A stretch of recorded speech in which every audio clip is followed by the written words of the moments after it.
Sylvie Harel représente le groupe Cegid, elle est partenaire donc à ce titre de ce trophée du directeur financier. Le directeur financier qui est aussi un grand spécialiste en informatique, donc qui travaille beaucoup avec vous. Oui, tout à fait.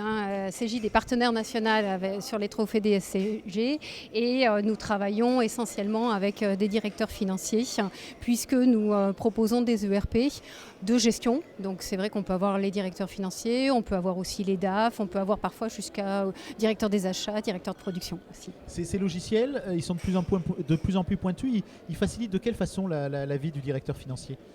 Ils permettent d'obtenir les chiffres, le reporting de façon beaucoup plus rapide, clôturer les comptes de façon également, je dirais, en moins de jours. Et ils permettent aussi d'avoir des informations sur l'entreprise en temps réel. C'est-à-dire qu'à l'époque, il fallait que le directeur financier se renseigne sur les ventes, sur les achats, etc. Aujourd'hui, il clique sur un bouton, il a toutes les informations. Bon, ça veut dire que de toute façon, il est de plus en plus tracé, le directeur financier. Aujourd'hui, il a tous les outils à sa disposition à la fois pour travailler, mais en même temps, on mesure son travail grâce à ces outils-là. C'est vrai, c'est vrai. Je dirais qu'il trace et il est tracé. C'est dans les deux sens, mais surtout, l'important, c'est que ça lui permet d'aider et de contribuer au pilotage de l'entreprise et donner des outils aux dirigeants pour accroître la performance de l'entreprise. C'est quand même l'objectif de base. Aujourd'hui, les deux fonctions sont intimement liées. Souvent, le directeur financier est aussi le directeur des services informatiques. Oh, il y a de tout. Non, ça dépend beaucoup des tailles d'entreprise. Quand l'entreprise est assez petite, c'est vrai que souvent on a des cumuls de fonctions qui peuvent être DAF, DSI, DRH.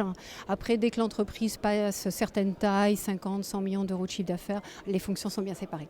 Cegid travaille avec quel type d'entreprise? À partir de quelle taille vous intervenez en fait? Alors, au niveau de Cegid, on a, je dirais, un éventail qui est très large puisqu'on va de la TPE au groupe du CAC 40, mais pas sur les mêmes produits. Bien sûr. Et aujourd'hui, toute entreprise peut quand même avoir accès à certaines de vos solutions. Absolument, tout à fait. On a des solutions pour les TPE, on a des solutions même pour les cabinets d'expertise comptable et on va suivre l'entreprise dans sa croissance. Donc de l'entreprise de 5 salariés à l'entreprise de 100 jusqu'aux plus grosses sur des entreprises qui font 1000, 2000 salariés. L'expert comptable dont vous parlez, qui est à la base en fait de l'aventure Cegid, Oui, tout c'est à fait. aujourd'hui le partenaire toujours principal de l'entreprise et privilégié de l'entreprise.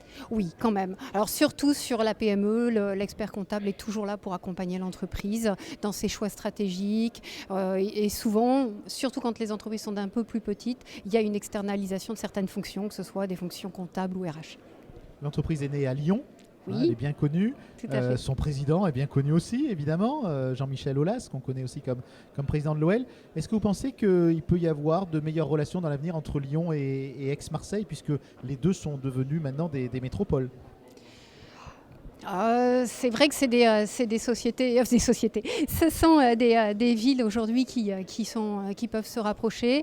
Après, c'est quand même, je dirais, des territoires qui sont très différents. Peut-être plus industriels sur Lyon que sur le territoire d'Aix-Marseille, mais on a tout intérêt à développer les échanges. Merci. Merci.